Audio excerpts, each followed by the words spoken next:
ABA número 5. Y como la semana que viene es examen, el ABA que va a quedar de tarea del día de hoy lo van a entregar en la semana 8. ¿Ok? No la semana que viene, la semana que viene no. Lo pueden hacer, claro, muchísimo mejor porque ya se quitan ese problema de encima, ¿ok? Pero no lo entregan, o sea, la carpeta se va a colocar, es más, disculpen, pensé que había subido la carpeta y subí la del día de mañana, de otro grupo. La carpeta para su ABA de hoy día lo he dejado abierta hasta hoy día, hasta las 21 horas, ¿ok? Entonces tienen todo el día, hasta la tarde, noche, para subir ese ABA. Entonces, ese sería el último ABA correspondiente de entrega antes del examen parcial. Para el examen parcial, que es la próxima semana, no se entrega este ABA del día de hoy, se entrega en la semana 8. O sea, en la semana que tienen el parcial de teoría y que retomamos con las clases, allí suben ese ABA. ¿Ok? Que en realidad sería para algunos el ABA, ¿no? Y para otros el vídeo. ¿Okay? O sea, ese ABA de hoy día lo hacen los 4 grupos que no van a hacer vídeo. En la misma carpeta lo suben todos. ¿Okay? Bien. Entonces, para el examen, ya les habíamos comentado, el examen que es la próxima semana, las preguntas son proyectadas. ¿Okay? Son 10 preguntas, 3 de opción para marcar, correlacionar, verdadero o falso, y las 7 restantes son de desarrollo. El hecho que signifiquen que sean de desarrollo no significa que voy a florear a mi profesor en la respuesta. Las respuestas son puntuales. Si se le pide cuáles son los criterios para el diagnóstico de una faringoamigdalitis, se supone que sean 4 o 5. Se acabó. No hay más vuelta que dar. Por pregunta, más o menos es una media de 5 a 6 minutos. ¿Okay? Entonces, la clase comienza a 13:40, más o menos 13:50. Ya estamos en lo que demoramos en llegar, sentarse, tomar asistencia, e iniciamos el examen. ¿Okay? Una vez que van pasando las preguntas, chicos, no se retrocede. ¿Okay? Entonces, por favor, en todo caso, puntualidad. No sé si se vienen de otros cursos. Si se vienen de otros cursos, estamos dando tolerancia a 10 minutos para que lleguen. ¿Okay? De tal manera que si pasa la primera pregunta y están en los 6 minutos y pasamos a la siguiente, lamentablemente quien llegó tarde perdió esa pregunta. ¿Okay? Puede entrar a continuar dando el examen, porque mientras no terminemos y el examen no salga, no hay ningún problema. El problema es que pierde la opción de esa pregunta. Y cada pregunta vale 2 puntos. Eso quiere decir que si perdió la primera pregunta, su examen comienza sobre 18, ya no comienza sobre 20. Y ahí se van a ver perjudicados. ¿Okay? Entonces, por favor, puntualidad. ¿Okay? Son 10 preguntas y finalizado el examen, nos retiramos. No hay clase después de eso. ¿Okay? Entonces, para que lo tengan bien claro. Entonces, el examen viene hasta la clase de hoy día. Y ustedes han visto que en realidad estamos proporcionando conceptos que van sumando. Entonces, de alguna manera se repiten, porque si hablamos, a partir de hoy día ya comenzamos a hablar de diagnóstico de diferentes tipos de infecciones. Eso quiere decir, en el caso de infecciones respiratorias altas, vamos a hablar de las bajas, vamos a hablar de gastrointestinales, del tracto urinario, y los microorganismos de alguna manera son los mismos. Entonces, el diagnóstico yo tengo que saber si es una bacteria, si es un virus, si es un hongo en algunos casos. ¿Cómo lo voy a reconocer? O sea, diagnóstico, pruebas de diagnóstico presuntivo, pruebas de diagnóstico confirmatorio. Si hablamos de presuntivo, recuerden, estamos hablando de, si yo les digo, ¿cómo es el diagnóstico presuntivo? Por ejemplo, si yo tengo como sospecha una bacteria que es Staphylococcus aureus, ¿cuáles serían las pruebas que ustedes me indicarían para el diagnóstico de un Staphylococcus aureus? Presuntivo. ¿Qué opinas? Sin miedo.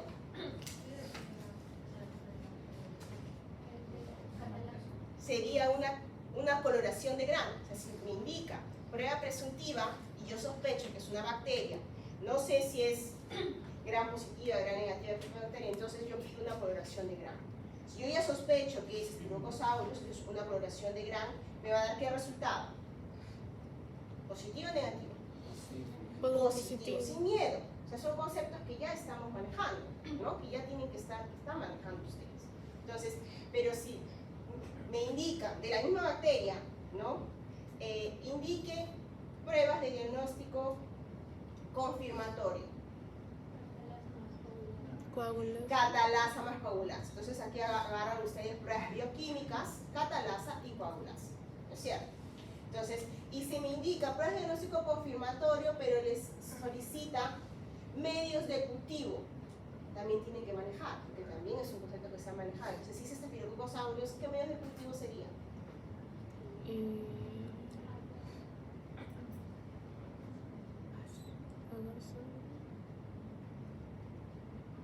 A ver, al final de la clase, si no, yo voy anotando. Me indicas después tu apellido. Si no en laboratorio, en seminario, por favor, para anotar intervenciones. ¿Ok? Sería agar sangre. ¿Es cierto? Entonces, y si preguntan, obviamente, agar sangre, ¿por qué? El Staphylococcus aureus, ¿qué patrón se presenta en un agar sangre? ¿Crece el gran positivo? ¿Cómo? ¿Crece el gran positivo en la prueba de sangre? ¿Positivo? O sea, es para gran positivo, ¿no? El agar sangre no. El agar sangre no es para gran positivo. El agar sangre me determina qué voy a ver en un medio de cultivo que tiene agar sangre. ¿Cuál es mi interés? ¿Qué voy a ver?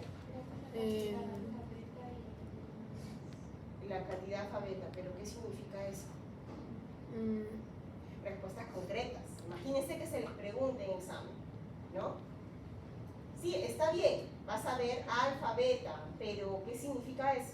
¿Por qué tomo eso en un medio de agar sangre? ¿Qué contiene el medio de agar sangre? A ver, pensemos. Sangre. ¿Y cuál es el contenido de la sangre en este caso? Los glóbulos rojos. Entonces, ¿qué es lo que me va a hacer el Staphylococcus aureus? Hace hemólisis a los hemólisis, porque tiene hemolicina, sí, por sus factores de virulencia. ¿Okay? Entonces, eso es lo que quiero que asocie.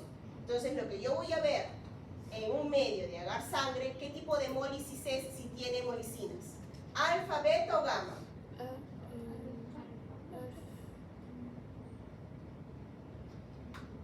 En el caso del Staphylococcus aureus se va a ver una beta hemólisis.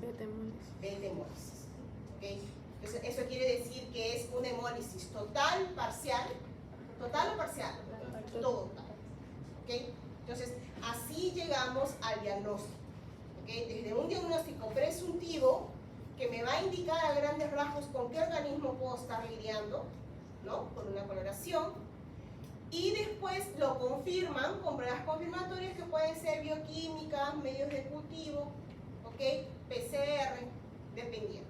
¿Okay? Entonces, esas clases, chicos, revísenlas por favor, sus medios de cultivo. En el caso de Staphylococcus aureus, también aparte del agar sangre, hay un otro agar que también pueden utilizar. Chocolate para el Staphylococcus aureus, ¿no? ¿Qué le gusta al género Staphylococcus? Hay una cosita que les gusta. Que por eso van a escoger ese medio de cultivo.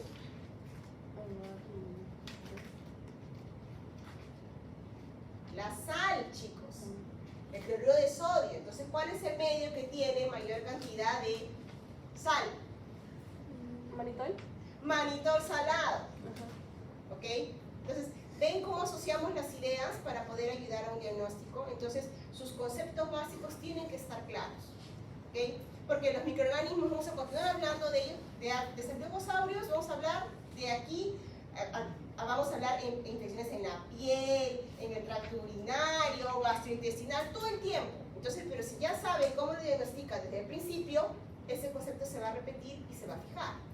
¿Ok? ¿Va a variar otros microorganismos? Claro que sí, ¿no? Por ejemplo, si hablamos de una meningitis y pensamos en una bacteria, ya podemos estar pensando en un meningococo, ¿no? Entonces, aquí es donde va el agar chocolate, ¿no? El Tiger Man. Y yo les digo esto porque lo han hecho en sus habas. Entonces, si lo han hecho en sus habas, han leído sobre eso, ¿ok? Bien, entonces, si hablamos papel de laboratorio en el diagnóstico de las infecciones respiratorias superiores, ¿ok? Vamos a hablar justamente de infecciones respiratorias. Son aquellas infecciones, ¿no?, altas que van, ¿no?, que incluyen fosas nasales, laringe, faringe, ¿no?, todas aquellas superiores. Básicamente, para tomar en cuenta, chicos, este tipo de infecciones, en la mayoría de los casos, 80% de los casos, son virales, son virus. ¿Okay? Cuando hablamos de infecciones cuyo agente es un virus, hay que tomar en cuenta que son de característica autolimitada, la mayoría benignas. ¿Okay? ¿Qué significa autolimitada cuando hablamos de este tipo de infecciones? ¿Qué piensan? Autolimitada, una infección autolimitada. ¿A qué asocia? Que se limita automáticamente, exactamente, que tiene un periodo, ¿okay? Más o menos 3-5 días, esa es la sintomatología, ¿no? Generalmente un malestar general. Entonces, y si es de tipo viral, ¿van a prescribir antibióticos? No, tiene que estar bien claro, ¿okay? Entonces, y justamente las infecciones de tipo virales, especialmente aquellas que van a nivel de la faringe, hay un gran porcentaje de error en prescripción de medicamentos. Y la mayoría de los casos, hasta 80% de los casos de las infecciones a nivel de la faringe y la faringoamigdalitis son de tipo viral, pero terminan siendo medicados con antibióticos. ¿Okay? Y esto lleva a la resistencia de antibióticos. Una prescripción desnecesaria. ¿Okay? Entonces, aquí hablamos en las infecciones superiores, inflamación de las mucosas respiratorias, desde la nariz a la faringe. Aquí incluimos, por ejemplo, un cuadro de resfrío común. ¿Quién no ha tenido un resfrío? Todos, ¿cierto? Entonces, saben que obviamente tiene el cuadro de rinorrea, malestar, cuerpo, dolor de cuerpo, generalmente la fiebre, pero pasaron los 3-5 días y se sienten mejor, ¿cierto? Entonces, básicamente lo que van a prescribir son un paracetamol para las condiciones del malestar general, ¿cierto? Entonces, hablamos de las infecciones respiratorias altas, aquellas que son un motivo frecuente de consultas, principalmente estacionales, en épocas, ¿no?, de otoño e invierno, ¿no? Esa es la rotación. Y aquí, bueno, son motivos frecuentes de consulta y de ausencia justamente en los trabajos, porque las personas faltan por este tipo de malestares, y también en los colegios, los niños, ¿no? El alto índice de frecuencia en la etapa escolar. ¿Okay? Entonces, aquí también vemos, bueno, el tipo de infección que afecta el área, ¿no?, de las adenoides, tonsilas. Siguiente, por favor.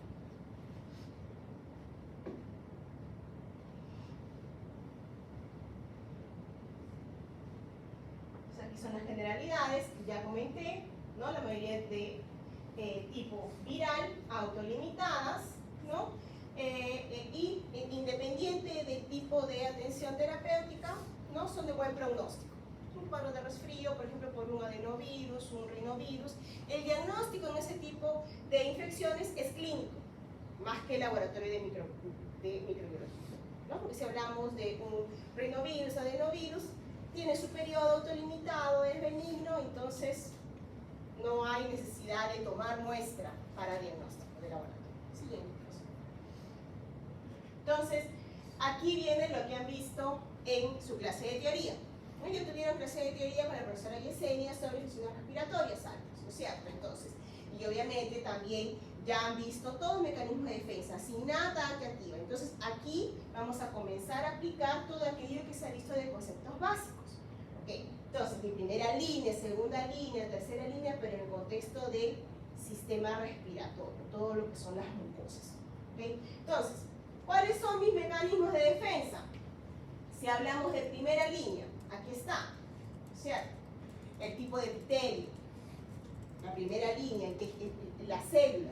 Estamos hablando de un epitelio, ¿no?, ciliado, los cilios, importante ese comportamiento ciliar, ¿no?, ese movimiento ciliar para impedir que algún microorganismo tenga acceso rápido a la célula y puede invadir. ¿Okay? Es importantísimo. ¿Okay? Entonces, todo lo que es primera línea, si hablamos todas las barreras, ¿no? Las barreras mecánicas, la producción de moco, importante, ¿cierto? Porque cuando hay una inflamación, una infección, aumenta la producción de moco y esto también impide que el microorganismo tenga rápido acceso al epitelio. ¿Okay? Importantísimo, ¿no? Ese estímulo. Nuestra primera barrera, primero hablamos de física y después aquí estamos hablando de las químicas, ¿no? Las secreciones. Mecanismo natural, la tos. Mecanismo de tos es importante para poder justamente expulsar todo aquello que haya ingresado, ¿no? Para afuera. Y tenemos mecanismos como la constricción, la broncoconstricción, mecanismo para poder repelir y eliminar aquello que ha ingresado. Y obviamente si hablamos de las mucosas, hay una inmunoglobulina súper importante y eso también les ayuda para sus clases de teoría. ¿Cuál es? En secreción, la inmunoglobulina A. Importante por su acción neutralizante. ¿Ok? Entonces, obviamente, ¿no? Ahora, si tenemos una infección, tenemos el lado del mecanismo de defensa y aquello que está alterado, ¿qué puede estar favoreciendo que se dé una infección en estos casos? Vemos la desnutrición, que el pacientito tenga alguna infección crónica, que el paciente fume, ¿no? El paciente que fuma, el cigarro tiene componentes tóxicos que justamente alteran la barrera física, ese movimiento de los cilios, ¿no? También aquí no lo menciona, pero si el fumar hace daño, consumir drogas también a nivel de todo lo que son los cilios de las fosas nasales, directamente, por aspiración. Entonces, o que tenga alguna infección en curso. Entonces, aquí vemos, por ejemplo, otros tipos de alteraciones. Un paciente que está en cuidados intensivos y que ha tenido algún tipo de procedimiento, una traqueotomía o el uso del tubo endotraqueal, ha generado una fricción a nivel del epitelio y alteró esa primera barrera. ¿Okay? Entonces, algún defecto en el movimiento de los cilios. Son defectos a nivel de genes, genéticos. Entonces, aquí también alteración en los mecanismos de tos. Un reflejo tan natural como es un mecanismo de defensa para repelir puede estar alterado. Tenemos aquí pacientes asmáticos. Pacientes asmáticos que ya han visto su clase de hipersensibilidad. Hay un aumento de la producción de moco, un aumento a nivel de todo lo que es la alteración del mismo epitelio, ¿cierto? Entonces hay proliferación de células y todo esto altera las barreras. El uso de corticoides, pacientes que han tenido un trasplante usan corticoides, pacientes asmáticos usan corticoides. Entonces, ¿qué es lo que hace un corticoide? Ustedes ya lo han visto en sus clases. ¿Qué es lo que hace, chicos? Exactamente, suprime el sistema inmunológico. Entonces, adiós proceso inflamatorio, adiós reclutamiento, entonces el paciente está susceptible a infecciones. Favorece ese tipo de casos. ¿Okay? Y si hablamos también, aquí es muy importante, hablando de la tercera línea, ¿no? Hay pacientes que a nivel genético tienen diversos tipos de enfermedades que se llaman en general las inmunodeficiencias comunes variables. Y esto puede darse por alteración en producción de anticuerpos, IgA, o también IgE, IgG. O sea, tiene alteración en producción, en activación de células B y de células T. Entonces, no hay cambio isotípico, no hay los anticuerpos neutralizantes importantes. Son enfermedades, ¿no? Inmunodeficiencias que ustedes van a detectar, ¿no? Cuando hay mayor susceptibilidad de sus pacientes en general a infecciones, ¿no? Entonces, y aquí también, y esto nos habla de algunas bacterias. Algunas bacterias, ¿qué es lo que, por ejemplo, si yo hablo de una toxina, una endotoxina en una bacteria, o si hablo de cápsula de polisacárido, o si hablo de componentes enzimáticos, ¿no? O de formación de biofilms, ¿qué estoy hablando en general de una bacteria? Estoy dando varios conceptos. Entonces, ¿qué estoy hablando? Factores de virulencia. Exactamente, muy bien, Roger. Entonces, aquí estoy hablando de factores de virulencia. Algunos microorganismos, bacterias, como es el caso del Streptococcus pneumoniae, el caso de la Neisseria meningitidis, por ejemplo, o del Haemophilus influenza, ¿no? ¿Qué es lo que ellos tienen? Ellos tienen componentes enzimáticos que se llaman las proteasas. ¿Qué significa? Que estas proteasas degradan inmunoglobulina A del tipo 1, o sea, la IgG-A1. Entonces, esta inmunoglobulina A, súper importante en las secreciones de las mucosas, no va a ayudar a neutralizar esas bacterias, porque ellas las van a destruir, así de simple. ¿Okay? Entonces, esos factores de virulencia que también tenemos que tomar en cuenta en los microorganismos. Y obviamente, algunas secuelas que pueden presentar algunos pacientes, por ejemplo, que tienen infecciones crónicas, como un EPOC, ¿no? Entonces, esto todo da a susceptibilidad a infecciones. Siguiente, profesor.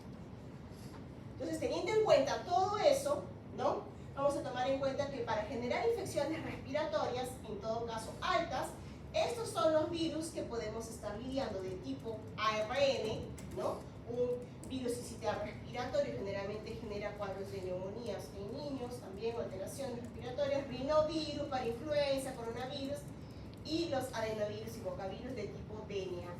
Y si hablamos de bacterias, aquí están nuestras amigas conocidas, ya famosas, ¿no? Streptococcus pneumoniae, el neumococo, Haemophilus influenza, van a ver que lo vamos a hablar varias veces el día de hoy y también lo van a ver en seminarios, ¿ok?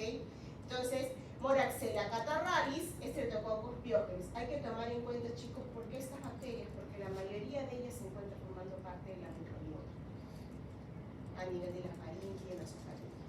Entonces, por eso es que están asociadas a infecciones, ¿ok? Entonces, aquí están justamente los factores de virulencia, si hablamos de neumococo, sus neumolicinas, ¿no? Eso ya todo lo han expuesto, ustedes ya lo han visto también en teoría, en seminarios, sus proteínas de membrana, ¿no?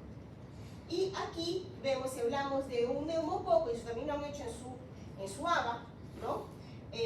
Como se reconoce en un medio de cultivo tipo agar sangre, porque ¿cuál es el patrón de hemólisis del neumococo? ¿Ah? A ver, que se me estoy parando aquí por si acaso esté por ahí. ¿Cuál es? A ver. Yo todos los voy a anotar en intervenciones, yo me estoy acordando ya las caritas. Esos son participación en laboratorio, lo voy a anotar. Sí, a ver. La pregunta era No, pues, el patrón de hemólisis del neumococo. así, pero No, el patrón de hemólisis. En medio agar sangre, ¿cómo lo veo? Cuando hablamos de patrón de hemólisis, hablamos cómo lo vemos en el medio de agar sangre, o sea, alfa, beta, gamma. ¿Okay? Neumococo, ninguno, perdieron su puntaje. A ver, alfa, ¿ok? Es una alfa hemólisis, eso quiere decir parcial. Así es como yo lo voy a diferenciar, por ejemplo, el Streptococcus pneumoniae de mi amigo. Este aquí es alfa hemolítico. De nuestra amiga Streptococcus pyogenes. Vean, misma especie, mismo género, disculpen, diferente especie. Este aquí es alfa hemolítico y este aquí es beta hemolítico. ¿Cómo lo voy a saber yo esto? Aquí, en mi medio de sangre. ¿Ok? Miren, estoy diciéndolo, si le preguntan en el examen. Siguiente, profe. A ver, sí. Piógenes es beta. Su nickname, su apodo, es Streptococcus beta hemolítico del grupo A. Ahí está. No, beta hemolítico del grupo A. Pero ojo, su nombre propiamente dicho es Streptococcus pyogenes. ¿Okay? Entonces, bueno, estamos hablando que si hablamos de infecciones respiratorias altas, es un motivo importante de atención médica primaria. 80-90% de los casos de tipo viral, pero aquí prescripción de antibióticos, por lo que habíamos mencionado. Siguiente. Entonces, aquí justamente, ¿no? Alteración genera resistencia a bacterias. Siguientes. Resistencia a antibióticos, ¿no? Entonces, el resfriado común. ¿Quién ha tenido resfriado? Todos, ¿no? En algún momento. Entonces, estamos de un resfrío, ¿no? Enfermedad aguda, de tipo estacional, con periodos, ¿no? Si hablamos del adulto, es más o menos 2 a 4 episodios anuales. En los niños es más, ¿no?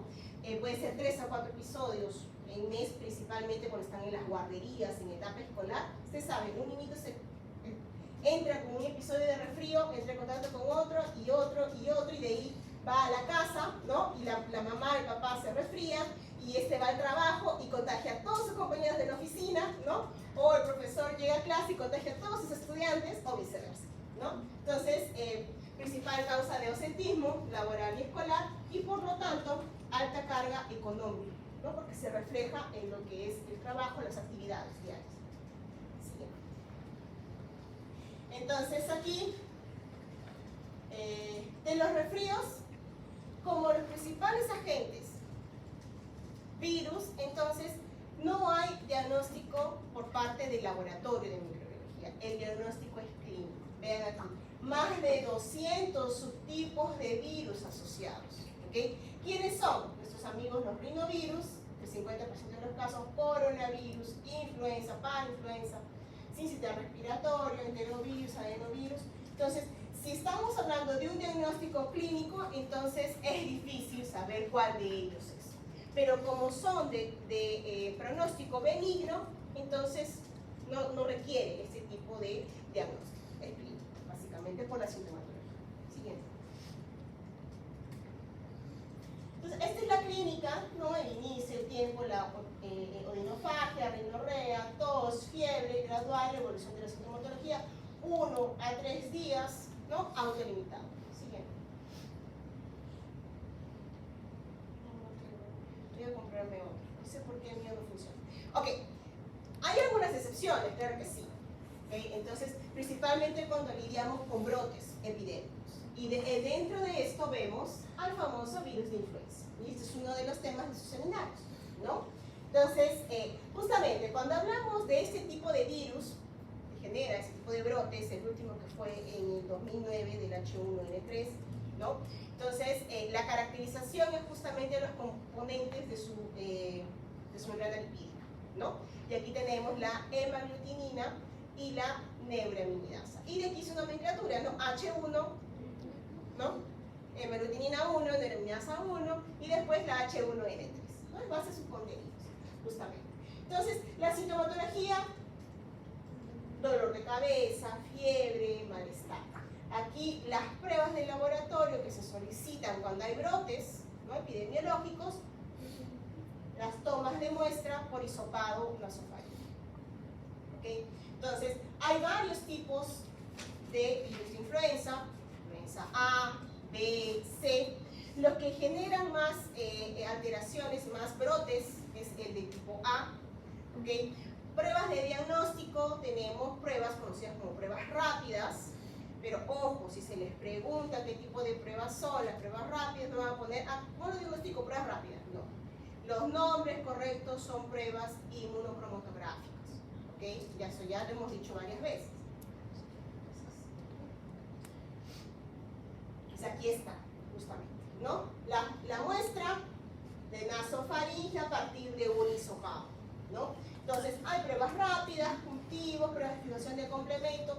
Las pruebas rápidas, o sea, las pruebas de inmunocromatografía, son restringidos para los tipos A y B, no para el tipo C. Entonces, si se sospecha que tiene una infección por el virus de influenza y en las pruebas rápidas da negativo, eso no quiere decir que no esté presente, puede ser un tipo C.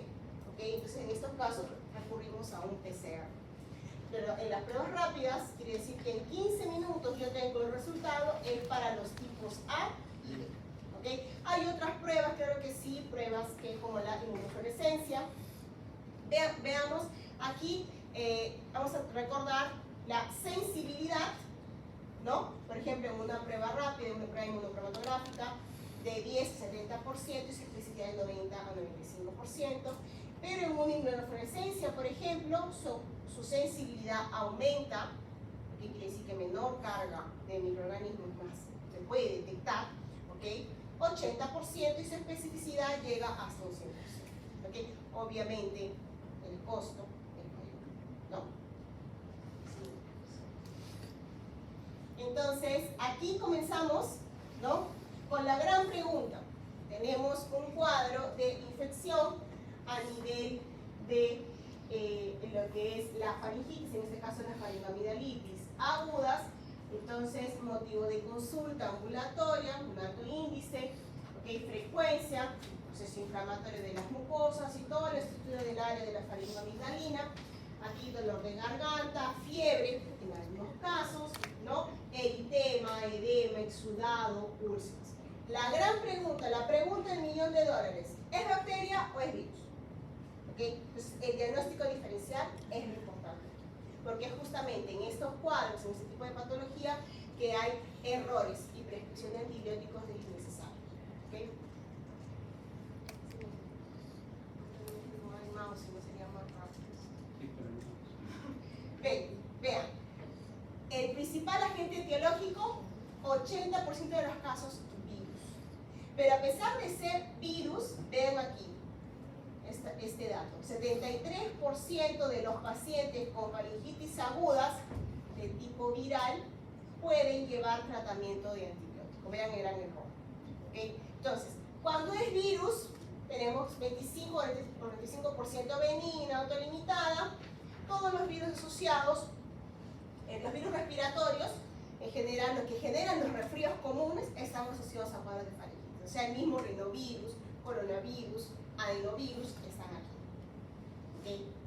También hay otros, por ejemplo, infecciones como el Coxsackie, generalmente aquí se de mano y pie boca, esos en niños pequeños, ¿no? Que generan estas úlceras en las manos, en los pies de los niños, y a nivel de la faringe, que justamente los niños pequeños, menores de 3 años más o menos, tienen problemas para alimentarse, ¿no? Porque duele, se les forman, ¿no? Las lesiones en la garganta. Aquí tenemos otros, y también está el virus de influenza A y B, con un cuadro clínico, miren, de una gripe, ¿no? Citomegalovirus, Epstein-Barr y también el VIH. Entonces, ¿cuándo es bacteria? Bacteria, vean, 5 a 15% cuando es bacteria es nuestro amigo Streptococcus hemolítico del grupo A. O sea, ¿cuál es su nombre? Piógenes. Exacto, Piógenes. Y eso es en adultos, y esta bacteria, o sea, el Streptococcus piógenes, 20 a 30% en niños. Y es aquí que requiere prescripción de antibióticos. O sea, la importancia del diagnóstico diferencial en estas patologías, ¿no? Estamos destacando. Entonces, aquí vemos, ¿ven? Streptococcus hemolítico del grupo A, este es el Piógenes, genera faringitis, amigdalitis. Aquí tenemos otros Streptococcus del grupo C, del grupo G, otros anaerobios, otras bacterias. Aquí también está una bacteria muy conocida, la Neisseria gonorrhoeae. ¿A qué le suena? Neisseria gonorrhoeae. ¿A qué le suena? A la gonorrea. Exactamente. Genera también cuadros de faringitis, amigdalitis. Esta bacteria es por transmisión sexual, ¿cierto? Generalmente aquí hablamos de las relaciones orales, ¿no? Entonces, tenemos aquí Corynebacterium diphtheriae. ¿A qué le suena? A la difteria, ¿no es cierto? Entonces, aquí vemos la difteria, y aquí está asociado, ¿no? A un tipo de faringoamigdalitis que se le conoce con el nombre de pseudomembranosa, justamente porque genera una membrana, una pseudomembrana, que es básicamente tejido muerto, tejido necrótico, y eso obstruye la faringe. Lo vamos a ver más adelante en unas diapositivas, pero para que tengan una idea, aquí también está. ¿Y quién es de esta bacteria que genera la enfermedad? A ver quiénes van a hacer en seminarios, van a hablar de la difteria, de las vacunas. Aquí no hay nadie que me va a hablar. Miren que escribiendo las caritas, así por ahí los veo en el seminario, en el grupo. Es decir, ¿por qué no me respondieron? A ver. ¿No? La vacuna de la difteria, porque hay vacuna de la difteria, eso lo hemos visto la semana pasada en clase. La DT, ¿no es cierto? Ok, ya estamos tibios. ¿Y qué implica esa vacuna de DT? ¿Cuál es el principio activo?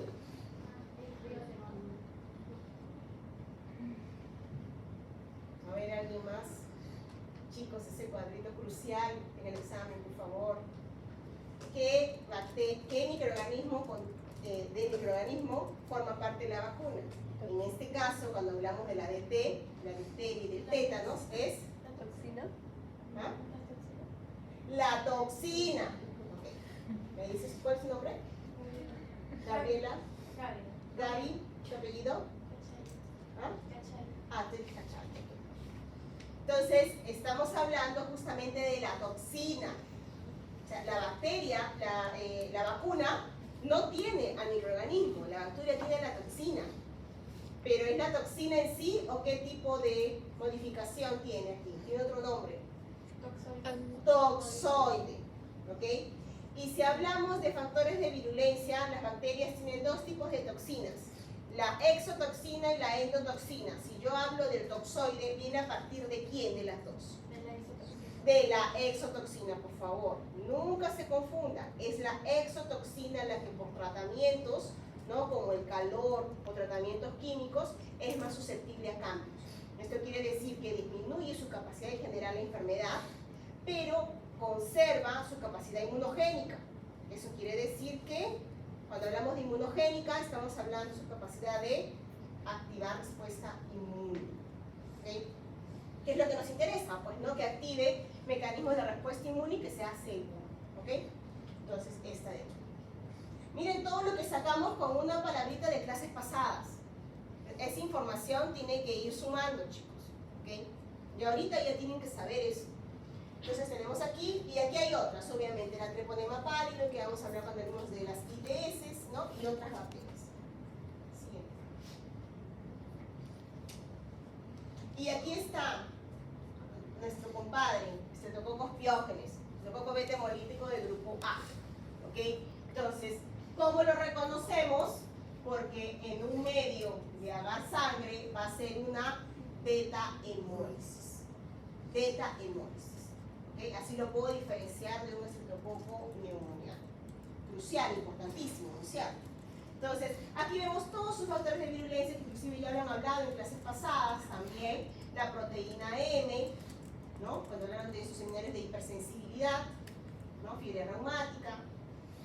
Vamos acordándonos. Sus otros factores, sus estreptolicinas, proteasas, todos sus factores de virulencia. Y aquí, miren, ¿por qué hablamos de esta bacteria como agente causal? Porque está formando parte de la microbiota a nivel de la faringe en un 5 a un 25% de los casos. Estamos hablando aquí más de 80 serotipos. Diagnóstico presuntivo, cocos gram positivos en cadenas. Cultivo, beta hemolítica en agar sangre, ¿no? Y aquí hablamos de algunos tipos de susceptibilidades con antibióticos, bacitracina y otras pruebas, ¿no? Aquí también otra prueba de diagnóstico es la prueba de campo, que es por la beta hemólisis.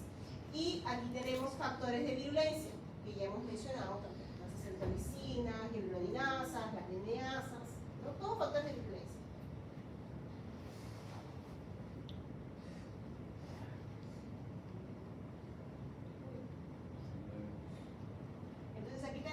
¿No? Los patrones de hemólisis que estamos hablando. Yo no sé cómo vamos a hacer. Eso de ahí tiene que estar todo oscuro para que puedan ver bien aquí. No se baja. No, se ha caído.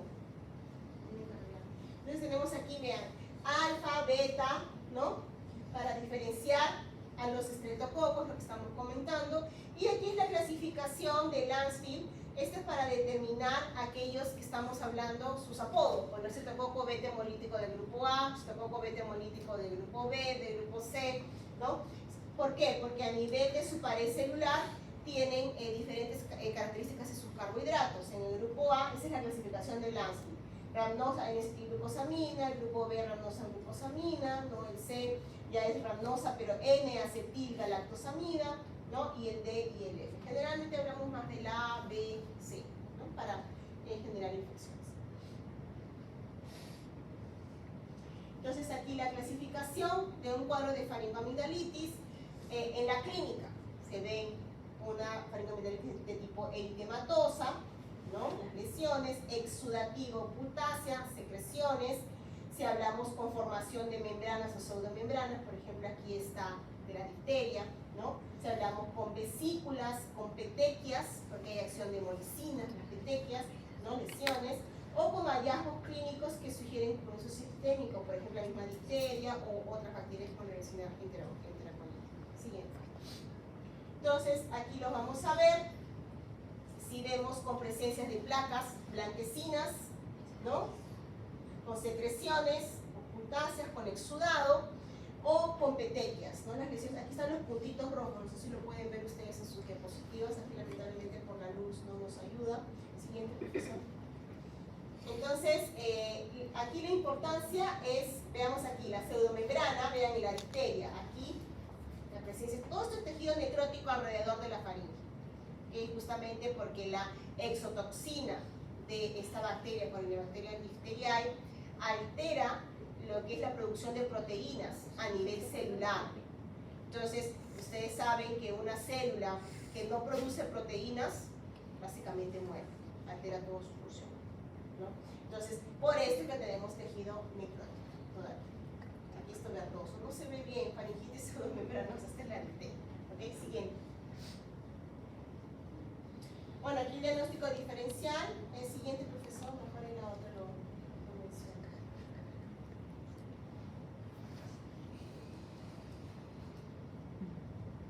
Aquí, ¿no? Entonces, en base a las características.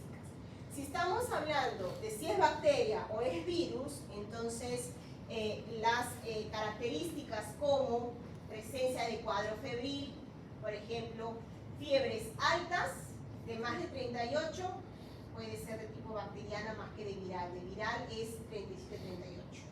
El inicio de la sintomatología en un virus es gradual, ¿no? Paulatino, y en una bacteria súbito, de un momento a otro. En el caso de las amígdalas, ¿cómo se presentan cuando es bacteria? Con exudado purulento, secreción, putáceas. Aquí, raramente exudado, no secreción cuando es virus. Si hablamos de los síntomas en bacteriano, infrecuente, en viral, rinorrea, conjuntivitis, tos. Entonces, adenopatías cervicales anteriores dolorosas, aquí la inflamación, ¿no es cierto?, de los ganglios. Entonces tenemos bacteria. En virus, infrecuente que haya inflamación a nivel de ganglios. Entonces, en la edad, criterio por la edad. Bacteria, pico de incidencia entre niños de 3 a 14 años. Virus está más asociado a adultos. ¿Ok? Un tipo de faringoamigdalitis. En las épocas del año, bacteria, invierno e inicio de primavera, virus todo el año. ¿Okay? Esos son criterios que hay que tomar en cuenta para el diagnóstico diferencial. Siguiente, profesor. Entonces, aquí vemos justamente por la dificultad en el diagnóstico diferencial en base a todos esos hallazgos clínicos, entonces se han creado para un diagnóstico, aquí o es bacteria o es virus, los criterios de centro. ¿Qué implica criterios de centro? Implica por la sumatoria de puntos. Entonces tenemos criterios: temperatura mayor a 38 grados, un punto. Ausencia de tos, un punto. Voy sumando. Adenopatías cervicales, un punto. Exudado, secreción, un punto. La edad de 3 a 14, un punto. 14 a 44, 0 puntos. Más de 45, menos 1. ¿Qué me quiere decir esto? Que a mayor puntuación, mayor probabilidad que sea bacteria. ¿Okay? Entonces vemos aquí, posibilidad de infección de 0 a 2 puntos, 2% de probabilidad que sea bacteria, más probable que sea virus. ¿Okay? Porque si ya vemos el cuadrito anterior, entendemos por qué viene esto. Entonces, 3 puntos, 35% de probabilidad que sea bacteria. Y si tenemos de 4 a 5 puntos, vean, hasta un 55% de probabilidad que sea bacteria. ¿Okay? Va sumando. ¿Okay? Y esto es útil, una herramienta útil para la predicción clínica para identificar individuos con faringitis. ¿De qué tipo? Originados por Streptococcus pyogenes. ¿Okay? Siguiente.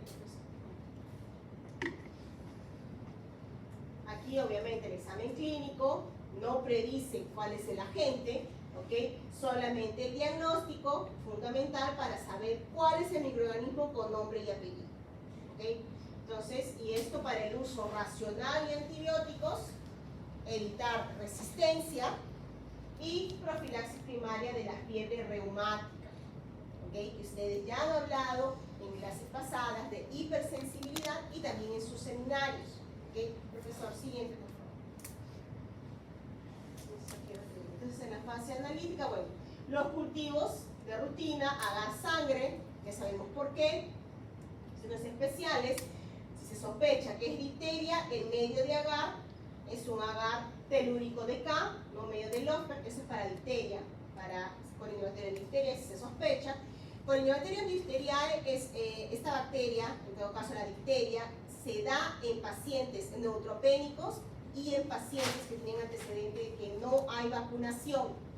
¿Okay? Recuerden que la vacuna previene ese tipo de enfermedad. Entonces, aquellos pacientes que presentan este tipo de cuadro hay que sospechar que no ha sido vacunado. Y eso tiene que ser reportado, ¿okay? Porque la vacuna es obligatoria en los niños.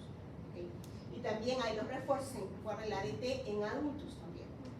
Entonces, aquí tenemos gingivitis necrotizante o gonocócica, si se sospecha que es por transmisión sexual, gonococo, va a un medio, agar chocolate o taller mar. ¿Ok? Siguiente, profesor. Entonces, aquí, pruebas de detección rápida y cultivo, ¿no? Tenemos la muestra biológica, es el exudado faríngeo, ¿ok? Entonces, para detectar el citococo beta hemolítico, ¿no? Biógenes, hay pruebas rápidas. Esto quiere decir que hay pruebas de inmunocromatografía, pero estas solamente nos ayudan a detectar el citococo beta hemolítico del grupo A, es decir, biógenes. ¿Okay? Entonces, ¿cuál es la sensibilidad? 85%, especificidad 95%.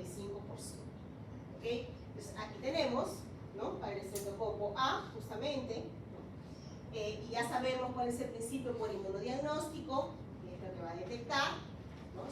Recuerden sus clases de inmunodiagnóstico también. Y aquí tenemos el patrón, pero obviamente la prueba gold estándar, ¿no? La prueba estrella, agar sangre. ¿Okay? Y recuerden que agar sangre también va acompañado de, en todo caso, cuando hay cultivos, antibióticos. 90-95% de los casos.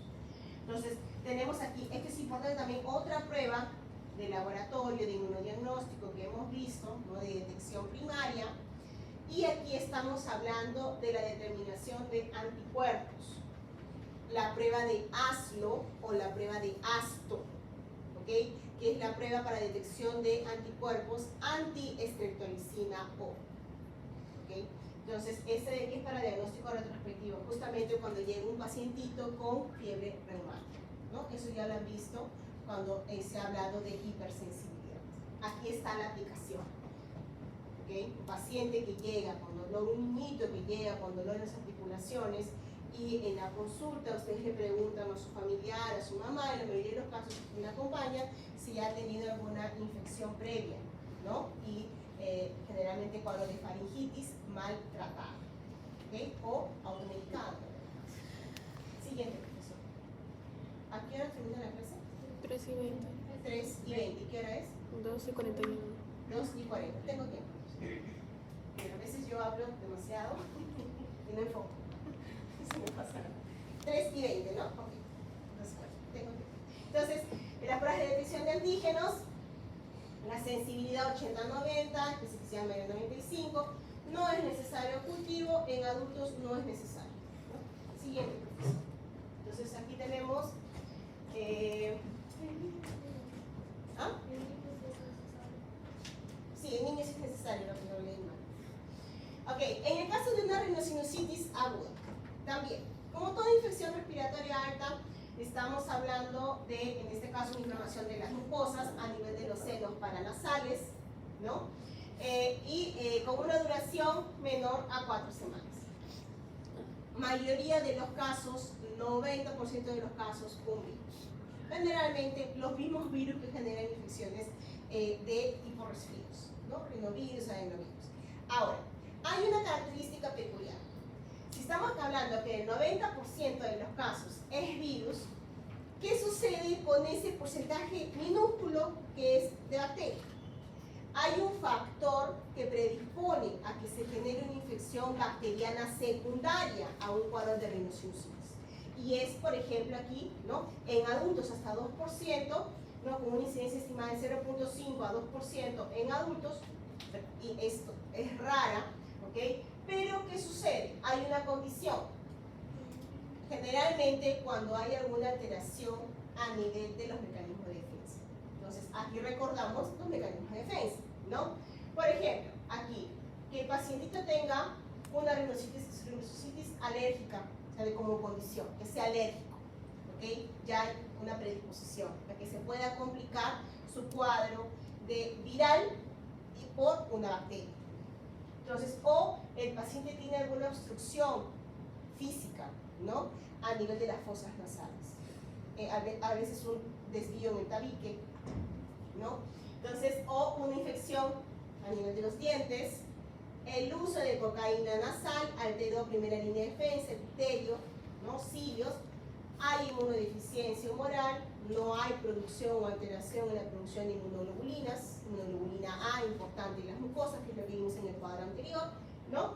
Deterioro de drenaje ciliar, porque el paciente deterioro de los cilios, movimiento, ¿no? Por fibrosis quística o por disquinesis ciliar, alteraciones. Entonces, vean, las predisposiciones están más asociadas a alguna alteración en mecanismo de defensa. Siguiente, profesor. Entonces, aquí, ¿cuándo es bacteria? Cuando es bacteria comienza a haber acumulación de líquidos a nivel de los senos paranasales, y lo vemos aquí, ¿no? Es inflamación, acumulación de líquidos. Entonces, en la mayoría de los casos, aquí, ¿quién puede ser? Un estreptococo pneumoniae. Aquí regresamos al neumococo. ¿Okay? Entonces, vean aquí, se ve en adultos, ¿no? 30-43% de los casos, 38%. Después, otra bacteria, claro que sí, puede ser Haemophilus influenza o la Moraxella catarrhalis. ¿Okay? Por aquí abajito está menor incidencia Streptococcus pyogenes o Staphylococcus aureus. Nuestro amigo Staphylococcus no se puede quedar sin generar este tipo de infecciones. Ven que los microorganismos están presentes siempre en todos los lugares pudiendo generar infección. Pero en el caso de una rhinosinusitis aguda, la mayoría de los casos está asociado a Streptococcus pneumoniae porque forma parte de la microbiota, ¿okay? A nivel de la esofaringe. Siguiente, profesor. Entonces, ¿cuáles son los criterios diagnósticos para una rhinosinusitis? Un poquito más. ¿Más? Sí, un poquito más para poder leerlo todo. Abajo. Entonces, en los criterios diagnósticos, ahí. Entonces tenemos, para el criterio diagnóstico de una rhinosinusitis, ¿no? Diferencial entre bacteria o virus, tenemos aquí el uso de los criterios diagnósticos. En este caso, los criterios mayores con los criterios menores. Tenemos, por ejemplo, rinorrea nasal purulenta, congestión o obstrucción nasal, dolor o congestión facial. Con la acumulación de líquidos comienza a haber dolor en el rostro, ¿okay? La hiposmia, anosmia, que es la alteración en lo que es la detección de olores, ¿no? Disminuye o ausencia total, y fiebre. Y de los criterios menores, dolor de cabeza, cefalea, dolor, presión de oídos, ¿no? Cuadros ya de otitis, halitosis, mal olor, tos y dolor en el diente, porque comienza a, algunas veces puede suceder de que se presenta como dolor en los dientes, pero no hay caries, no, o sea, no son los dientes, es la acumulación de líquido que genera presión aquí en las encías. ¿Okay? Entonces, cuando se hace la ecografía, ¿no? Frontal, se ve la acumulación de líquidos en estas áreas. ¿Okay? Entonces, vean, si es bacteria, ¿no? Está más para la probabilidad de cumplir 2 criterios mayores, o 1 mayor y 3 menores. Están van sumando, ¿okay? Para ver si es viral o si es bacteriano. Recuerden, 90% de los casos es viral, pero cuando es bacteriano tienen que buscar, tomar en cuenta en la historia clínica si su paciente tiene alguna predisposición también. ¿Okay? Siguiente, profesor. Entonces, aquí vemos el diagnóstico por imágenes, ¿no? La opacidad a nivel de los senos. Aquí, la acumulación de líquido, se ve ya opaco, ¿no? Entonces, esa es la indicación. Bien, siguiente, profesor. Entonces, el diagnóstico microbiológico, en el caso de las punciones en los paranasales en cultivos, en general, cuando es necesario, porque en la mayoría de los casos no se recomienda. ¿Okay? Generalmente por una TAC se puede visualizar por la opacidad, ¿no? O por rayos X. Siguiente, profesor.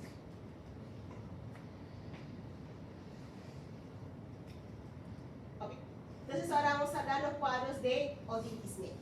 ¿Okay? Patología más frecuente en niños pequeños. Y eso ustedes saben que está más asociado al tamaño, ¿no? estrecho de lo que es el conducto timpánico, ¿no? Más pequeño en niños. Y esto predispone a que pueda haber alguna acumulación de líquidos y se genere una presión negativa por presencia de microorganismos que puedan entrar por el oído externo. ¿Okay?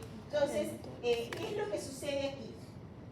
Lo normal, chicos, aquí en el oído, creo que mejor lo veo en la siguiente. No, pasen los dos más, porque hay una figura que se ve mejor y de ahí regreso. Aquí. Entonces, en esta figura se ve mejor, después regresamos. Aquí tenemos lo normal en el examen a nivel del oído, el otorrino, obviamente el especialista, que realiza aquí la otoscopía, va a visualizar. Lo normal es la visualización del tímpano, esta membrana timpánica cristalina, ¿okay? Translúcida. Cuando ingresa el otoscopio, ¿no? Y se prende la lucecita y puede visualizar. Pero ¿qué sucede cuando hay esta patología? Lo que se va a visualizar es el tímpano abombado por la acumulación de líquidos, así, de esta manera. Está abombado y esto aquí es líquido, purulento. ¿Ok? Entonces, eso es lo que se visualiza. Ahora, en estos casos, inicialmente se da tratamiento con antibióticos, porque el principal agente causal es una bacteria por la aportación de la microbiota.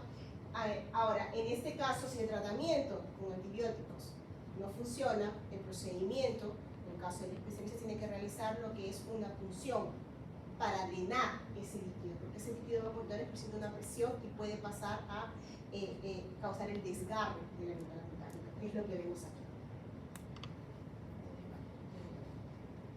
Y esto es una situación que se debe evitar porque aquí estamos hablando de que puede generarse lo que se llama cuadros de otitis crónica, porque esta membrana, como toda barrera, es importante para impedir la entrada de cualquier microorganismo del oído externo, ¿okay? Junto con el cerumen, retención de todo lo que puede entrar por aquí por el oído, para ingresar directamente. Ustedes saben que todas estas membranas, estos conductos están conectados hasta el cerebro. Entonces, si ingresa algún microorganismo por el oído externo, oído medio, puede llegar al cerebro y generar cuadros de meningitis, o también alterar lo que es el hueso y generar cuadros de mastoiditis. Estos son infecciones graves. ¿Okay? Entonces, para evitar todo esto, el especialista, el otorrino, realiza una punción timpánica, que es aquí la timpanocentesis, para drenar este líquido, ¿okay? Y evitar que haya el desgarre de la membrana. Entonces vamos a ver ahorita la sintomatología. Regresen un poquito. Las dos anteriores. Entonces, cuando hablamos de la clasificación, ¿quién puede ser el microorganismo que genere ese tipo de infección en niños? ¿No? Estreptococo neumoniano. El neumococo. ¿Ok? Porque ya mencionamos, forma parte de la microbiota, principalmente en niños pequeños. Por eso es importante las vacunas. Resaltando las vacunas, importantes para prevenir todo ese tipo de enfermedades frecuentes en niños. ¿Okay? Entonces, miren, 35% de los casos. Pero no es el único. Recuerden que también hay otras bacterias, como cuáles, Haemophilus influenza. 25% de los casos. También hay vacunas para la Haemophilus influenza. ¿Okay? Y después tenemos otras en menor incidencia. Vean de nuevo. Citococos piógenes, Staphylococcus aureus, ¿no? Moraxella catarrhalis. ¿Han visto que son las mismas bacterias que se repiten en las mismas patologías? ¿Okay? Entonces, por eso es importante las vacunas, para aquellos que hay vacunas. Entonces, vean aquí un cuadro de otitis media aguda severa, lautalgia, dolor moderado, severo, más de 48 horas, ¿no? Cuadros de fiebre, más de 39, afectación del estado general, malestar. Puede ser la clasificación otra por frecuencia, persistencia, recidivente o recurrente. ¿Okay? Ahora, aquí ¿cuáles son la clínica? ¿Cuáles son las sintomatologías? La siguiente, profesor. Tenemos aquí generalmente si hablamos de un niño pequeño, ¿no? Comienza, por ejemplo, con la otalgia. Entonces, una característica, los niños muchas veces no saben expresar qué es lo que le duele, qué es lo que están sintiendo, lloran, gritan, y en el caso de los cuadros de otitis, ellos se tiran la oreja, porque al jalarse la oreja, el sudor se está doliendo tanto que se jala, Entonces, llanto nocturno, irritabilidad, no quieren comer, rechazar el alimento, en algunos casos vómitos, ¿no? Fiebre, otorrea purulenta. ¿Okay? Entonces, si hay conjuntivitis, o sea, además del dolor persistente en el oído medio, el niño presenta cuadros de conjuntivitis, ¿no? Aquí se puede pensar en que puede ser un Haemophilus influenza o una Moraxella catarrhalis, más que un estreptococcus pneumoniae. ¿Okay? Y obviamente el abombamiento, cuando se le ve un signo cardinal importante en el examen, en la otoscopia. ¿Okay? Siguiente, profesor.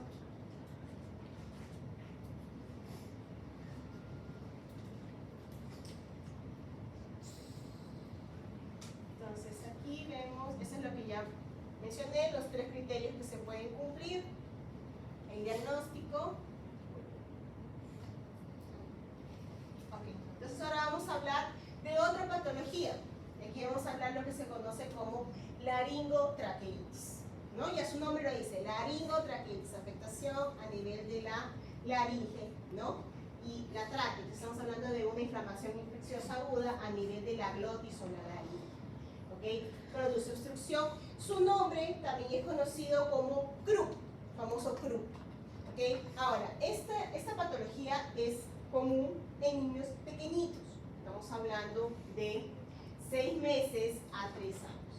Se presenta con un cuadro de coriza, ¿no? Cuadro clínico, disfonía, la famosa tos perruna, bien característica, parece la tosecita de un perrito chihuahueño, ¿no? El ladrido del perrito chihuahueño todo chiquitito, ¿no? Y el estridor, un estridor inspiratorio, quiere decir que, ¿no?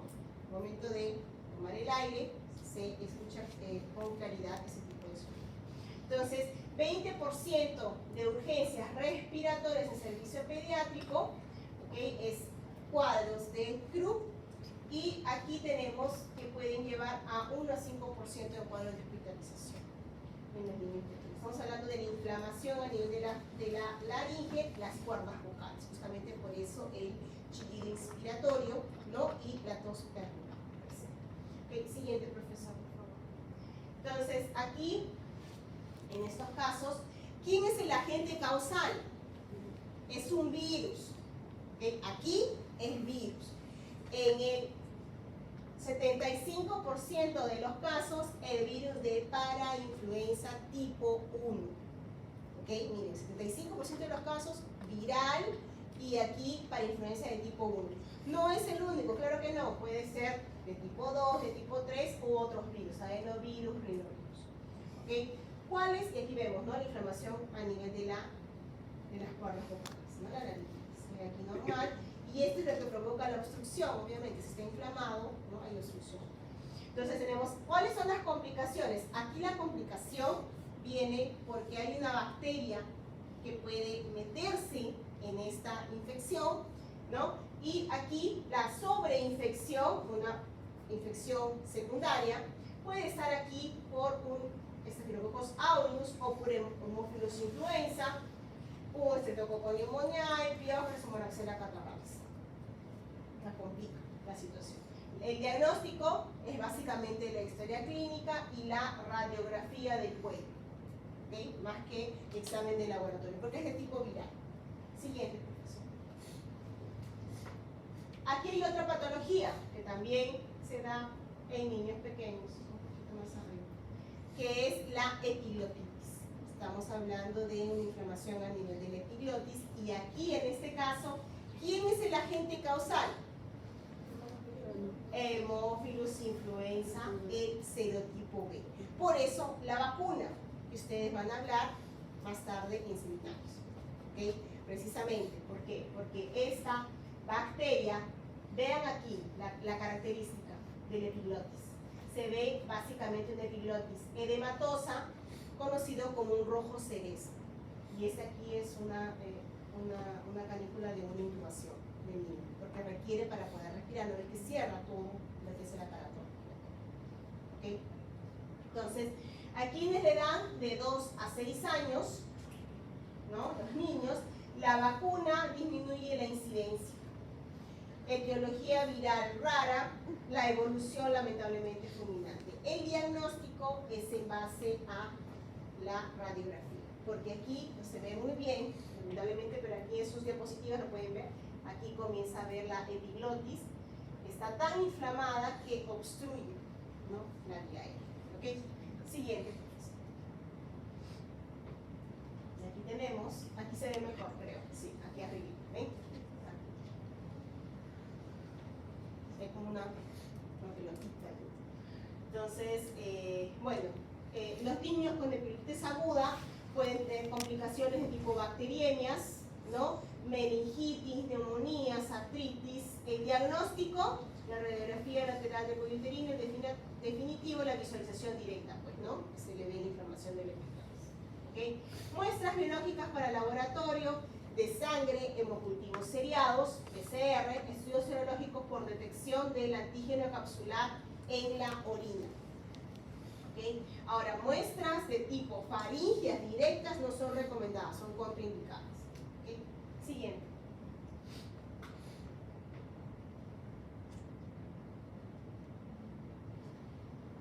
Yo creo que a este laboratorio le voy a traer mi mouse. Solamente para poder, porque de verdad que trabajar con ese de ahí, yo ya no trabajo de esa manera, no sé ustedes, yo siempre preciso mi mouse, porque todo jalo más rápido, más que lo utilizo en la izquierda, peor todavía, en la derecha ya no funciona mucho.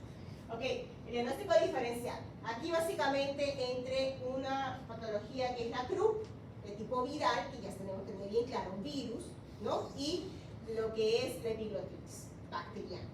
Entonces, el inicio progresivo 12 a 48 horas y el epiglotitis es en horas. O sea, inicio rápido, esta inflamación. Antecedente de una infección respiratoria, usualmente en el CRUP, pero aquí no de la nada. Está el niño sano y puede tener la incidencia de caso de inflamación. 2. En la CRUP perruna, no es en el perrito chihuahueño, y la epiglotis no hay tos. La capacidad de beber, aquí en la CRUP sí consigue beber, pero aquí en epiglotis no, por la dificultad, o sea, la obstrucción es mayor. También hay que tomar en cuenta, ¿no?, la edad de los niños. La postura aquí es indiferente, pero aquí en la epiglotitis se sienta hacia adelante, inclinado el niño. El babeo, aquí no hay babeo, y en el caso de epiglotitis sí. La apariencia en mal estado, el epiglotitis se ve más tóxico, más alteración en la apariencia del niño. La temperatura, en general en la CRUP, menor a 38, o sea, no se considera un cuadro febril, pero aquí en la epiglotitis sí, mayor de 38, ¿no? Llanto, ronco, suave, voz en la CRUP es difonía, en la epiglotitis apagada, y el estridor está a nivel del, ¿no? Son diferencias en la CRUP. Sí. Y aquí, bueno, comenzamos a hablar un poquito de las infecciones oculares. Cuando hablamos de infecciones, ¿hasta aquí todo claro? Aquí ya terminamos con infecciones respiratorias altas y vamos a hablar un poquito de infecciones a nivel ocular y un poquito a nivel bucal, ¿okay? De forma general. Entonces, aquí en esta clasificación vamos a ver lo que son las patologías como los cuadros de conjuntivitis, inflamación a nivel de la conjuntiva, las membranas como la conjuntiva, las queratitis en la córnea, ¿no? Y algunos anexos oculares como las glándulas lacrimales, por ejemplo. Y en las endoftalmitis vamos a hablar un poquito de aquella inflamación a nivel de aquellas membranas que recubren básicamente el ojo, ¿no? Y las uveitis, que la inflamación a nivel de la uve, ¿no? Las clasificaciones. Siguiente, profesor. Entonces, aquí, cuando hablamos de infecciones oculares, los principales casos de ceguera están asociadas a infecciones por clamidia trachomatis, de transmisión sexual, no estamos hablando de una bacteria, los tracomas y el virus del herpes. ¿Okay? Vamos a ver un poquito más en el siguiente, profesor, por favor. Ok, si hablamos de las conjuntivitis, cuando hablamos de los cuadros de conjuntivitis, en la mayoría de los casos ¿no? Estamos hablando de infecciones limitadas, autolimitadas, ¿no? El diagnóstico clínico, ¿ok? Pero dependiendo del agente causal, puede haber, si estamos hablando de un periodo de gestación, puede haber transmisión, ¿no? De madre al recién nacido en el momento del parto y generar cuadros, por ejemplo, de oftalmia neonatal en el momento del parto. Estamos hablando de una ITS, ¿no? Entonces aquí se ven, por ejemplo, infecciones por clamidia, vemos en dónde, en el diagnóstico puede ser en el suero o también el hisopado o conjuntival. Entonces, para evaluar, generalmente pruebas de diagnóstico presuntivo como tinción de Gram, cultivos, ¿no? Y algunas pruebas de tipo de inmunodiagnóstico, ¿ok? O cultivos en algunos casos de algunos virus. Siguiente, por favor. En el caso de la córnea, ¿no? Vamos a ver, por ejemplo, las alteraciones están relacionadas a alteración, rotura de la córnea. Y esto puede ser por golpes, ¿no? Por un trauma, una lesión directa, por el uso de lentes de contacto contaminados, es importante, ¿no? El uso de colirios crónicos, aquí hay que tener mucho cuidado con todo tipo de colirio que se aplica directamente en el ojo, y por posterior a una cirugía ocular. ¿Okay? Entonces, inclusive en algunos casos por trauma puede haber desprendimiento de córnea, ¿no? Y quien requiere cirugía. Entonces, estos agentes infecciosos, ¿quiénes pueden ser? Una bacteria, y aquí tenemos de nuevo a nuestra amiga famosísima, Staphylococcus aureus, ¿no? Mejor ponerla de amiga que de enemiga. El Streptococcus pneumoniae, Haemophilus influenzae, y aquí tenemos, por ejemplo, ya una pseudomonas aeruginosa. ¿Okay? De tipo viral, puede ser de la familia de los virus del herpes. Aquí tenemos el virus del herpes simple, ¿no? Y aquí tenemos la varicela zoster.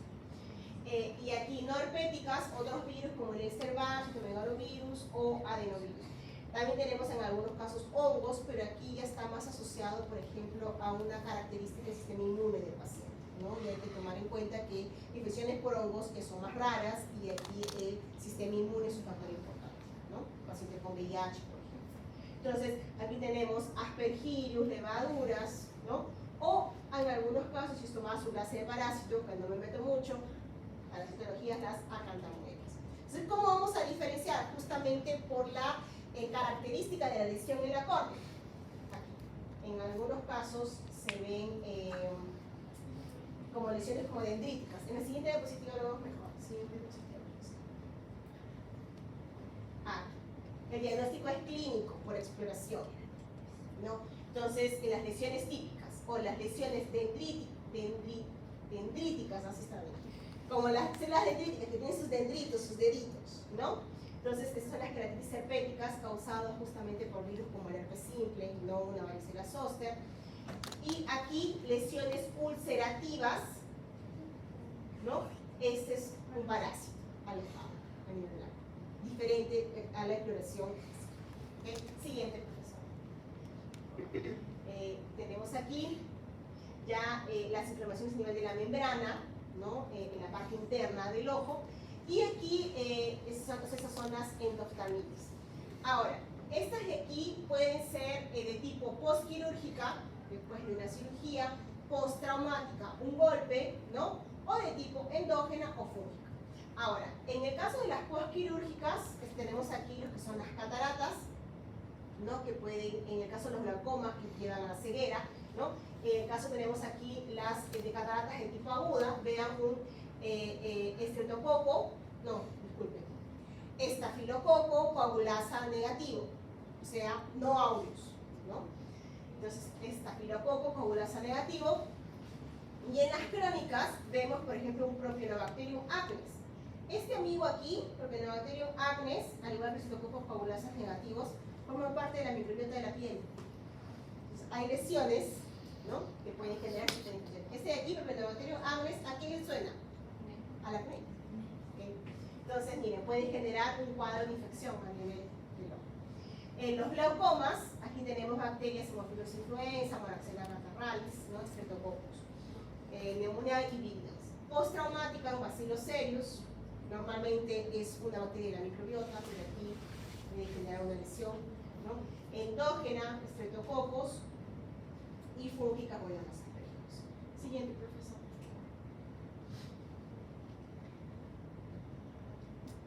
Aquí tenemos el diagnóstico microbiológico, ya es por toma de muestra.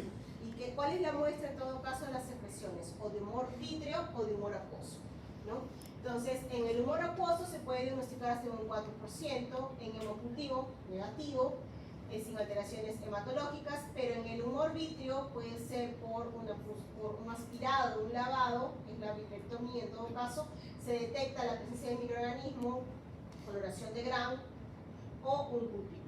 ¿Okay? El siguiente, profesor. Y en el caso de los cuadros de uveitis, la clasificación está relacionada a dónde está la alteración, profesor. ¿A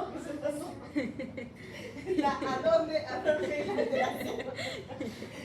En el caso de la uveitis puede ser anterior, medio o posterior, ¿no? Aquí sí, acá. Entonces, aquí en este caso vemos la anterior, ¿no? La intermedia, la posterior.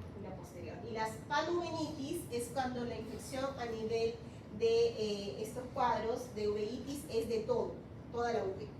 ¿Okay? Entonces, en la mayoría de los casos, chicos, tenemos afecciones de uveitis o uveitis autoinmune o de tipo parásito.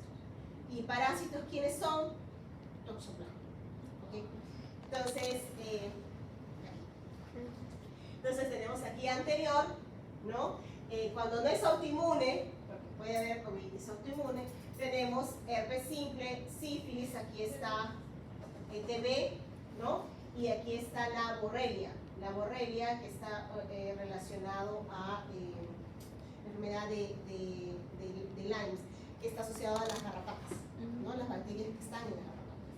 Entonces, y aquí posterior, ¿no? Cuando se le hace corte, generalmente, aquí es toxoplasma, ¿no? Megalovirus, sífilis y toxoplasma. Entonces, parásitos. ¿Okay? Entonces, aquí los gatitos, ¿no? Tenemos diagnóstico microbiológico, no es cultivo, no estamos hablando de virus o de parásitos, estamos hablando serología más. Aquí está la Treponema pallidum, que es por ITS, ¿no? Y esta es la Toxocara curalis, ¿no? Parásito. Bacteria, parásito. Y por PCR, bueno, los virus, ¿no? Herpes simple, zoster, citomegalovirus y nuestro amigo Mycobacterium, ¿no? Siguiente, profesor.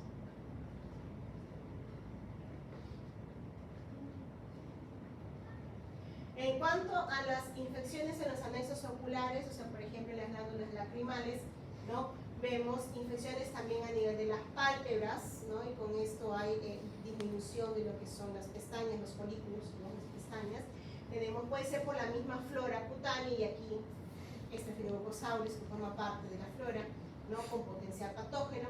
A nivel de las glándulas lacrimales, la criadenitis, Phenomycosaurus, o las canaliculitis, ¿no? Aquí tenemos otros son hongos o anaerobios. Entonces, el diagnóstico, pruebas de laboratorio, una tinción de Gram. Siguiente, profesor.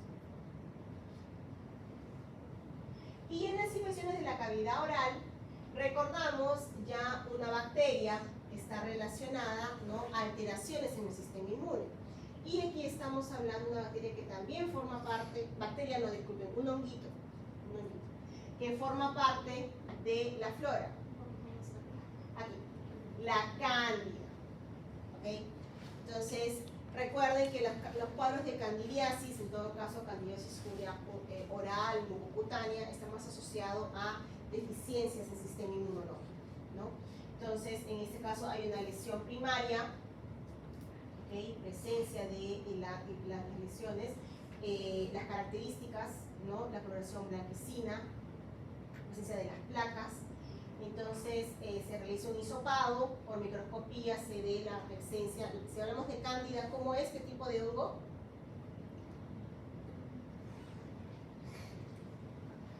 Por favor, chicos. ¿Qué tipo de hongo? A ver. Cándida. ¿Hay dos tipos de hongo? Pues no. Pero cándida, ¿qué es? Levadura. Aquí la están viendo. A la bolita aquí, redondita. Es una levadura. ¿Ok? Entonces, que tiene la característica, ¿no?, de formar hifas y pseudohifas, porque tiene esta característica polimórfica. ¿Ok? Entonces, tenemos aquí, vean, el hisopado, microscopía, y si se les pregunta cuál es el diagnóstico presuntivo, cuál es el diagnóstico confirmatorio, ya tienen que saber, porque cándida ya lo hemos visto varias veces. Entonces, cultivo. Uno de ellos, aparte del agar, ¿cuál es el cultivo? Medio de cultivo para cándida o para hongos en general. A ver atrás. Agar saburar. Saburo. General para hongos, ¿no? Pero también en la cándida, para ver especies de cándida, es decir, si es albicans u otras especies, ¿no?, se utiliza el cromoagar. Y aquí este es en un medio, por ejemplo, saburo, ¿cómo crecen las levaduras? A diferencia que dicen de aquellos que son hifas que crecen, ¿no?, como pelucitas, ¿no? Y aquí está. Siguiente, profesor. Chicos, esto por favor revisen. Estoy diciendo varias veces, revisen todo eso. No sé cuántas veces estoy diciendo, hasta el cansancio. Infecciones de cavidad oral. Entonces, aquí tenemos ya, generalmente, los agentes que generan infecciones de la cavidad oral son aquellos mismos que están formando parte de la microbiota. Pero recuerden, microbiota es cuando está en un determinado lugar correspondiente a su microambiente. Si salen de ese lugar y, por ejemplo, penetran en una cavidad de un diente, ya no están en el lugar de su origen. Y aquí generan una patología. En el caso de las caries, por ejemplo, el Streptococcus mutans. El Streptococcus mutans forma parte de la microbiota bucal.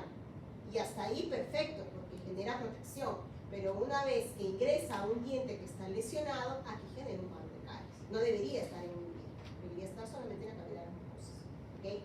Entonces, y aquí vemos las placas dentales, pues, ¿no? Entonces, enfermedades periodontales, aquí están los actinomyces, actinobacillus, bacteroides, ¿no?, también bacteroidetes. Siguiente.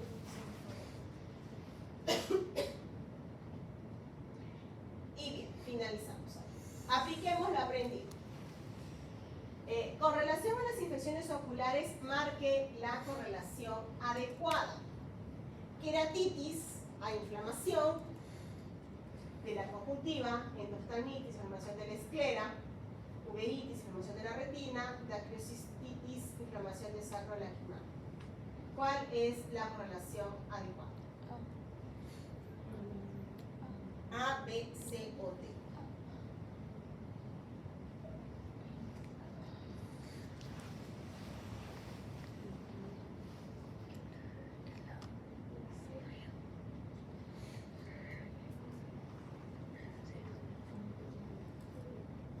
Uveitis no era de la uvea. ¿Cuál es?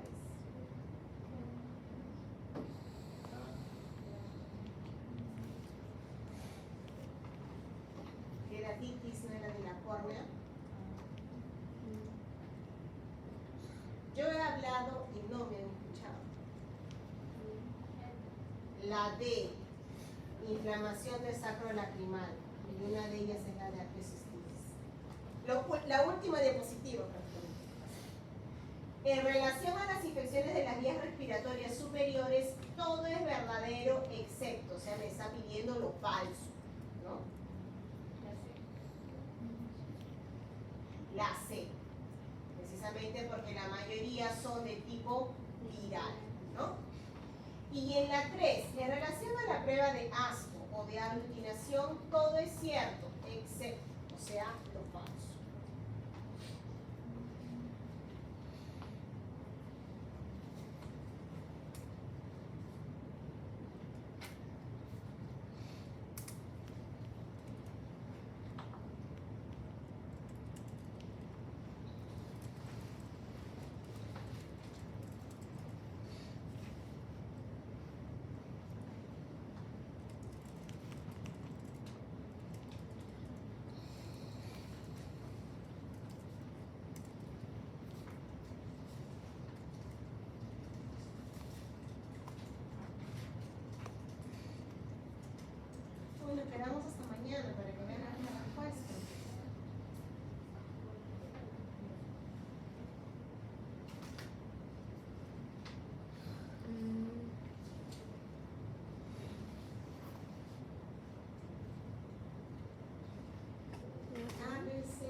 Ya, lo coloco de pregunta de examen. Ya. La, ¿Ah?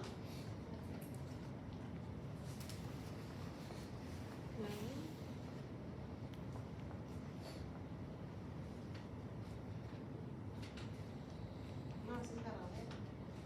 ¿Cuál es la excepción? ¿Cuál es lo falso?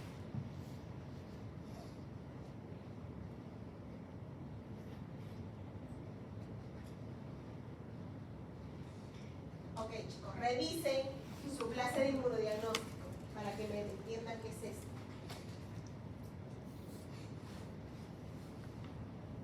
Que son 13 y 19. Así que ahora es 13 y 20, ¿no? Yo terminé con las listas. A ver, ¿dónde está ácido? doctora, ¿no la A? La A.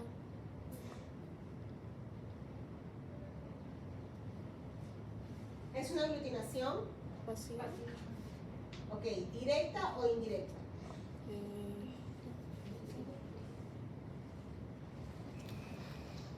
Porque ahí en la A me dice que es activa, en la B me dice que es pasiva, indirecta, ¿no? Entonces, dice todo es cierto excepto, yo quiero la falsa.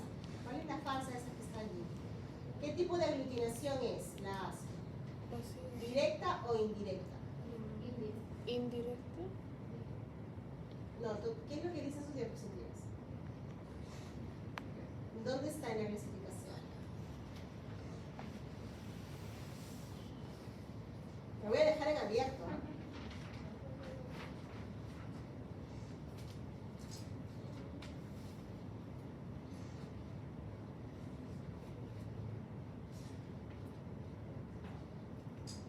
Ya, ok. Me contestan en seminarios.